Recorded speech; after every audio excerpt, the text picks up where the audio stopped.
السلام علیکم محترم ناظرین، بسم اللہ الرحمن الرحیم۔ حضرت خضر علیہ السلام کون ہیں؟ نبی ہیں، ولی ہیں یا فرشتہ ہیں؟ وہ کہاں ہیں؟ وہ زندہ ہیں یا فوت ہو چکے ہیں؟ وہ ابھی کہاں موجود ہیں؟ اور ان کی ذمہ داریاں کیا ہیں؟ یہ ایسے سوالات ہیں جو ہر کوئی جاننا چاہتا ہے۔ بہت سے لوگ ان سے ملنے کے بھی خواہش مند ہوتے ہیں۔ تو ناظرین، آج اس ویڈیو میں حضرت خضر علیہ السلام کا تفصیلی واقعات میں آپ کو سناؤں گی قرآن اور حدیث کی روشنی میں، اور امید ہے کہ آپ لوگوں کے علم میں اور زیادہ اضافہ ہوگا۔ تو مکمل ویڈیو ضرور دیکھیے گا۔ میرے channel hand made heaven by Zeena کے ساتھ میں نائمہ آپ کو حضرت خضر علیہ السلام کا تفصیلی واقعات سنانے جا رہی ہوں۔ حضرت خضر علیہ السلام کا نام ملیحہ بن ملکان تھا اور آپ کا لقب خضر ہے اور کنیت ابو العباس ہے۔ آپ علیہ السلام حضرت نوح علیہ السلام کی اولادوں میں سے تھے۔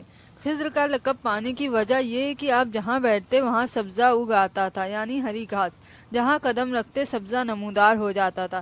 خضر کے معنی سبزہ کے ہیں۔ آپ کے زندہ ہونے کے تا قیامت زندہ ہونے کے وہب بن منبع نے حضور پاک سے نقل فرمایا ہے کہ جب حضرت موسیٰ علیہ السلام نے خیال کیا کہ اہل زمین میں وہ سب سے بڑے عالم ہیں، تو اس وقت اللہ نے انہیں جس شخص کی تلاش میں بھیجا تھا وہ حضرت خضر علیہ السلام ہیں، جو حضرت موسیٰ علیہ السلام سے بھی بڑے عالم تھے، تاکہ حضرت موسیٰ علیہ السلام ان سے علم سیکھیں۔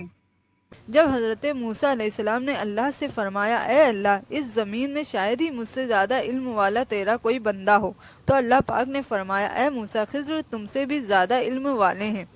تو حضرت موسیٰ علیہ السلام نے فرمایا، اے اللہ، میں ان سے کہاں مل سکتا ہوں؟ تو اللہ پاک نے فرمایا، بین صدین، دو دریاؤں کے ملنے کی جگہ پہ وہ تمہیں ملے گا۔ پھر حضرت موسیٰ علیہ السلام نے فرمایا، اے اللہ، اس جگہ کی کیا نشانی ہوگی؟ تو اللہ پاک نے فرمایا، اپنے ساتھ ایک مچھلی لے جانا، مردہ مچھلی لے جاؤ۔ مچھلی جہاں غائب ہو جائے اسی مقام پہ تمہیں خضر علیہ السلام ملیں گے۔ حضرت موسیٰ علیہ السلام اپنے خادم یوشع بن نون کے ساتھ سفر شروع کیا۔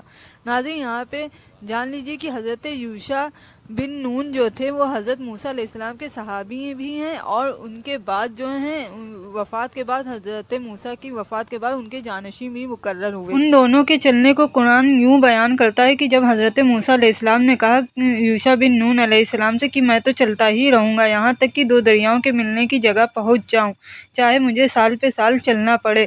سورہ کہف میں آتا ہے کہ موسیٰ علیہ السلام کی اس سفر کی ضرورت اس لیے بھی پڑی کہ انہوں نے ایک سائل سے کہہ دیا تھا کہ مجھ سے بڑا کوئی عالم نہیں ہے۔ اللہ کو علم پر اپنے نبی کا یہ تکبر والا جملہ بالکل پسند نہیں آیا، تو اللہ نے حضرت موسیٰ علیہ السلام کو حضرت خضر علیہ السلام کا پتہ بتایا۔ روایتیں بتاتی ہیں کہ حضرت موسیٰ علیہ السلام اپنے خادم حضرت یوشع بن نون علیہ السلام کے دونوں ساتھ کے چلنے جب دو دریاؤں کے پاس پہنچے تو آرام کے لیے رک گئے اور سو گئے، تو ان کے تھیلے میں جو موجود مردہ مچھلی کو اللہ پاک نے زندہ کر دیا۔ وہ مچھلی اپنا راستہ سنن کے سہارے بناتے ہوئے دریا میں چلی گئی۔ تب موسیٰ علیہ السلام سو گئے تھے۔ ان کے خادم حضرت یوشع بن نون نے اپنی آنکھوں سے مچھلی کو دریا میں جاتے دیکھا۔ سوچا جب حضرت موسیٰ علیہ السلام اٹھیں گے تو میں بتا دوں گا، لیکن وہ بھی سو گئے اور بتانا بھول گئے۔ جب وہ نیند سے اٹھے تو سفر جاری رکھا۔ ایک دن سے زیادہ سفر کیا۔ موسیٰ علیہ السلام کو تھکاوٹ اور بھوک لگی تو انہوں نے کہا، میرا کھانا لاؤ۔ تو حضرت یوشع بن نون علیہ السلام نے کہا، ارے سنیے تو، جب ہم لوگ آرام کر رہے تھے تو مچھلی زندہ ہو کے دریا میں چلی گئی تھی، میں بتانا بھول گیا، شیطان نے مجھے بتانا بھلا دیا۔ حضرت موسیٰ علیہ السلام نے فرمایا، یہی وہ جگہ ہے جس کی نشانی مجھے بتائی گئی تھی، خضر یہیں پہ ملیں گے۔ دونوں اپنے پاؤں کے نشان دیکھ کے اسی جگہ پر واپس آتے ہیں۔ یہ بھی اللہ کی حکمت تھی کہ بھوک کی وجہ سے وہ واپس اپنی جگہ پر آئیں گے۔ وہاں پہ انہیں اللہ کا ایسا بندہ ملتا ہے جس کے پاس اللہ کے نبی حضرت موسیٰ سے بھی زیادہ علم تھا۔ حدیث شریف میں ہے، جب حضرت موسیٰ علیہ السلام یوشع بن نون واپس اس جگہ پر پہنچے تو دیکھا ایک سفید چادر اوڑھے ایک شخص آرام فرما رہا ہے، اور آپ سمجھ گئے کہ یہی حضرت خضر علیہ السلام ہے۔ آپ نے سلام عرض کیا۔ حضرت خضر نے کہا، آپ کی سرزمین پر سلام کا۔ فرمایا، میں موسیٰ ہوں۔ تو حضرت خضر علیہ السلام نے فرمایا، بنی اسرائیل والا موسیٰ؟ تو حضرت موسیٰ علیہ السلام نے کہا، جی، کیا میں آپ کی اطاعت کر سکتا ہوں، لیکن اس شرط پر کہ جو علم آپ کو اللہ نے عطا کیا ہے وہ آپ مجھے بھی سکھائیں گے۔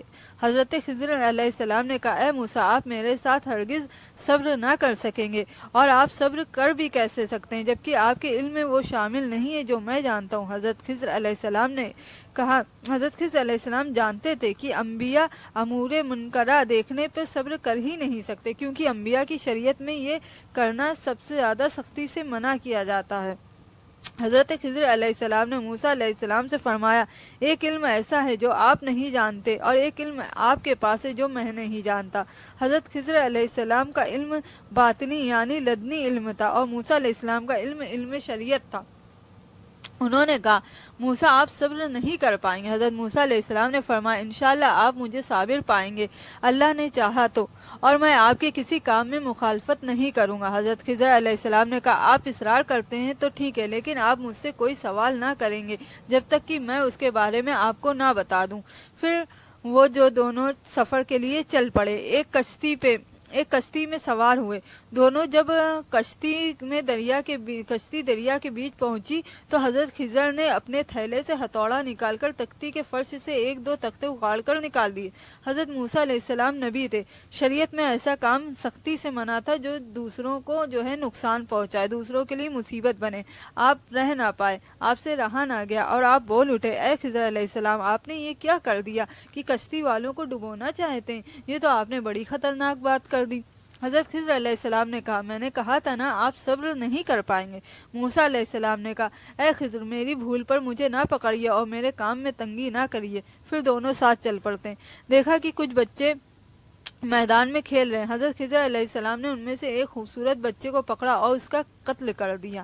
موسیٰ علیہ السلام بول پڑے اے خضر یہ کیا کر رہے ہیں؟ اس معصوم بچے کو قتل کیوں کر رہے ہیں؟ بے شک آپ نے بہت برا کام کیا ہے۔ خضر بولے اے موسیٰ کیا میں نے کہا نہیں تھا کہ آپ ہرگز صبر نہ کر سکیں؟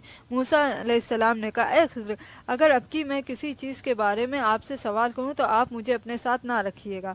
پھر ایک گاؤں پہنچے، گاؤں والوں سے کھانا طلب کیا۔ گاؤں والوں نے مہمان نوازی سے انکار کر دیا۔ وہ گاؤں والے اتنے کنجوس تھے کہ انہوں نے ایک روٹی دینے سے بھی منع کر دیا اللہ کے نبی کو، اور تیار نہیں ہوئے۔ وہ گاؤں انطاکیہ تھا۔ پھر دونوں چلتے رہے، ایک دیوار پائی جو گرنے ہی والی تھی۔ حضرت خضر علیہ السلام نے اس پہ ہاتھ لگا کر اس میں اعظم پڑھا تو وہ ٹھیک ہو گئی۔ حضرت موسیٰ علیہ السلام بولے آپ نے دیوار سیدھی کی، آپ اس کی اجرت لے لیتے جس سے ہم کھانا کھا سکتے، کیونکہ موسیٰ علیہ السلام مہمان نوازی نہ ہونے پہ تھوڑا تکلیف دے تھے۔ یہاں خضر علیہ السلام نے کہا اے موسیٰ یہ تیسری مرتبہ ہے آپ صبر نہ کر سکے، اس لیے آپ کے اور میرے بیچ میں جدائی ہو رہی ہے۔ میں ان 3 باتوں کو تفصیل سے آپ کو بتا دیتا ہوں کہ جانے سے پہلے جس میں آپ صبر نہ کر سکے۔ کشتی، پہلی بات کشتی اس لیے توڑی کہ وہ کشتی مساکین کی تھی۔ مجھے اپنے علم سے معلوم ہوا کہ ان کے پیچھے ایک ظالم بادشاہ ہے جو ثابت کشتیوں کو لے لیتا ہے، اور وہ مساکین اسی کشتی سے اپنا روزی روٹی چلاتے تھے۔ تو میں نے اپنے علم سے جب میں نے یہ دیکھ لیا تو میں نے عیب والی کشتی اور وہ عیب والی کشتیوں کو چھوڑ دیتا ہے، تو اسی اعتبار سے میں نے اس میں سوچا کہ اس کو عیب دار کر دوں، اس لیے میں نے وہ کشتی توڑ دی۔ دوسری بات بچے کو کیوں قتل کیا؟ وہ بچہ کافر تھا اور اس بچے کے والدین ایمان والے تھے۔ بچہ بڑا ہو کر اپنے ماں باپ کو بھی کفر کی طرف نہ موڑ دے، اس لیے میں نے اسے قتل کر دیا اللہ کے حکم سے۔ مسلم شریف کی حدیث ہے کہ وہ بچہ کافر تھا۔ جب موسیٰ علیہ السلام نے کہا آپ نے ایک پاک نفس کو قتل کر دیا تو حضرت خضر علیہ السلام کو یہ بات تھوڑی مشکل محسوس ہوئی، تو بچے کی گردن توڑ کر گوشت الگ کر کے دیکھا تو وہاں بھی کافر لکھا تھا۔ اس لیے ہم نے چاہا، اللہ پاک فرماتا ہے قرآن میں کہ اس لیے ہم نے چاہا اس کے ماں باپ کو اس سے بہتر پاکیزگی والا بچہ عطا فرمایا۔ اللہ نے پھر ایک بیٹی عطا فرمائی جو ایک نبی کی بیوی بنی، اور اس سے ایک اور نبی پیدا ہوئے جن سے اللہ پاک نے ایک امت کو ہدایت بخشی۔ تیسری بات دیوار شہر کے 2 یتیم بچوں کی تھی۔ ان کا بڑا باپ بڑا نیک اور پرہیزگار آدمی تھا۔ اس نے مرنے سے پہلے اپنے بچوں کے لیے دیوار کے نیچے خزانات چھپا رکھے تھے۔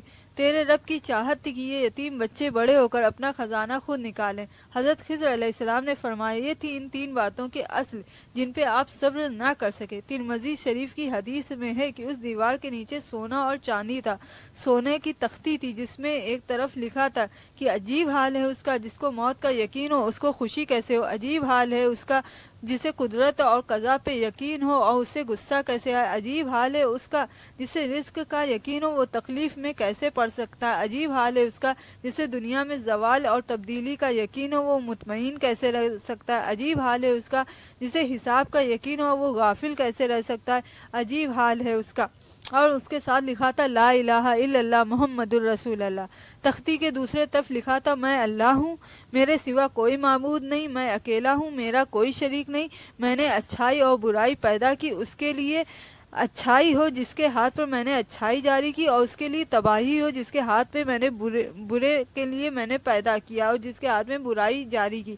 بیان کیا گیا واقعہ قرآن پاک کی سورہ کہف آیت 60 سے شروع ہو کر 82 پہ ختم ہوتا ہے۔ ارشاد باری تعالیٰ ہے بے شک ہم نے قرآن کو تمام مثالیں لوگوں کے لیے بیان کر دی ہیں قرآن میں، لیکن انسان سب سے زیادہ جھگڑالو ہے۔ حضرت خضر علیہ السلام جو ہے ذوالقرنین کے خالہ زاد بھائی تھے، ان کی بادشاہی میں وزیر اور حلم والے تھے، ان کے ساتھ سفر بھی انہوں نے کیا، اسی سفر میں انہوں نے چشم حیات پیا اور اس سے غسل کرا جس سے ان کی زندگی لمبی ہو گئی۔ یہ واقعہ سورہ کہف کے آخری 2 رکوع میں ہے حضرت ذوالقرنین کا۔ اللہ فرماتا ہے ہم نے خضر کو اپنے پاس سے خاص رحمت عطا فرمائی۔ سمندروں میں رہنمائی کرنا جو ہے ان لوگوں جو سمندر میں رہنمائی کرا جاتا ہے وہ حضرت خضر علیہ السلام کے ہی ذمہ داری میں۔ حضرت الیاس علیہ السلام بھی زندہ ہیں حضرت خضر علیہ السلام کی طرح، اور یہ دونوں حج کے زمانے میں ایک دوسرے سے ملتے ہیں۔ پیارے نبی کی زیارت سے بھی حضرت خضر علیہ السلام مشرف ہوئے اور اس لیے آپ کو صحابی بھی کہا جاتا ہے۔ آپ سام بن نوح کی اولاد میں سے ہیں۔ حضرت ابراہیم علیہ السلام کی صحبت میں بھی آپ رہے اور انہوں نے آپ کو نصیحتیں کی۔ حضرت عمر رضی اللہ تعالیٰ عنہ سے بھی آپ ملے، ان سے فرمایا اے عمر اس بات سے بچنا کہ تو ظاہر میں اللہ کا دوست ہو اور باطن میں دشمن ہو۔ یہ سن کر حضرت عمر رضی اللہ تعالیٰ عنہ اتنا روئے کہ ان کی داڑھی تر ہو گئی۔ حضرت خضر علیہ السلام کی تلاش یہ بتاتی ہے کہ اولیاء اللہ کی تلاش کی جاتی ہے، اہل اللہ خود نہیں ملتے ہیں، اولیاء بھی ان کی ملاقات کے منتظر رہتے ہیں۔ حضرت بختیار کاکی رحمۃ اللہ تعالیٰ علیہ فرماتے ہیں انہوں نے بھی فیض حاصل کیا ہے۔ حضرت خضر علیہ السلام لوگوں کو تعلیم اور تربیت کے لیے مقرر ہیں، علماء کا بھی جو ہے تربیت کرتے ہیں اور کسی غریب اور مساکین کی بھی تربیت کرتے ہیں۔ حضرت پیران پیر فرماتے ہیں غوث پاک فرماتے ہیں کہ عراق میں حضرت خضر علیہ السلام نے میرے ساتھ مرافقت کی اور مرافقت اختیار کی اور شرط یہ رکھی کہ میں ان کے کسی امر میں مخالفت نہیں کروں گا۔ پھر انہوں نے فرمایا کہ بیٹھ جا۔ میں 3 سال تک وہیں بیٹھا رہا، یہاں تک کہ خضر علیہ السلام میرے پاس ہر سال تشریف لاتے اور فرماتے اس جگہ پر بیٹھے رہنا۔ اس استقامت اور حکم آوری کی وجہ سے فیض خضری حضور غوث اعظم رحمۃ اللہ تعالی علیہ کے منتقل ہوا، جیسے موسیٰ علیہ السلام سے فرمایا تھا کہ آپ کو صبر کرنا مشکل ہوگا اور میری مخالفت نہیں کرنی ہوگی۔ یہ تھا تفصیلی تذکرہ حضرت خضر علیہ السلام کا جو میں نے آپ کو سنایا۔ آپ لوگوں کو امید ہے کہ آپ لوگوں کے علم میں ضرور اضافہ ہوا ہوگا، اور پلیز کمنٹ میں ضرور بتائیے گا کہ آپ لوگوں کو یہ ویڈیو یہ حضرت خضر علیہ السلام کے واقعات کا ویڈیو کیسا لگا، کمنٹ میں ضرور بتائیے گا۔ اللہ پاک سے یہ دعا ہے کہ اللہ پاک آپ سب کو دین اور دنیا دونوں نعمتوں سے نوازے، اور آمین۔ تب تک کے لیے اللہ حافظ، ملتے ہیں نیکسٹ ویڈیو میں، تب تک کے لیے دعا میں یاد رکھیے گا۔ اللہ حافظ، السلام علیکم۔